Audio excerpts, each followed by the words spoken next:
Sekarang kita berada di bilik seminar Ibnu Khatun untuk sesi bengkel.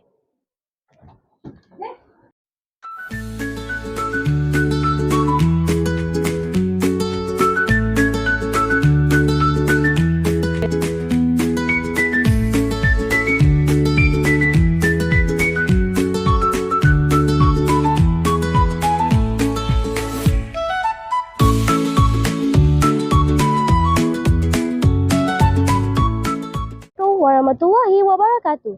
Saya Nona Jannah, wartawan TVPSS kembali channel bersiaran secara langsung di salah satu masjid yang tertua di Malaysia.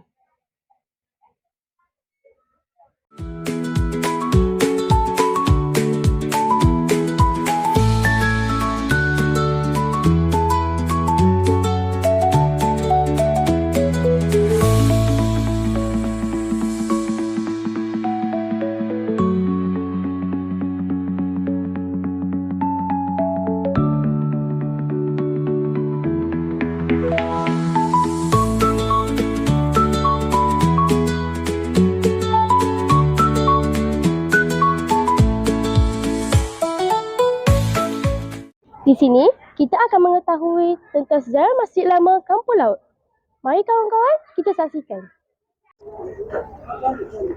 Masjid Kampung Laut mengalami perubahan dan pembangunan dari semasa ke semasa. Sejarah awal Masjid Lama Kampung Laut merupakan binaan pondok wakaf. Kita akan mengenali dengan lebih dekat tentang Masjid Kampung Laut.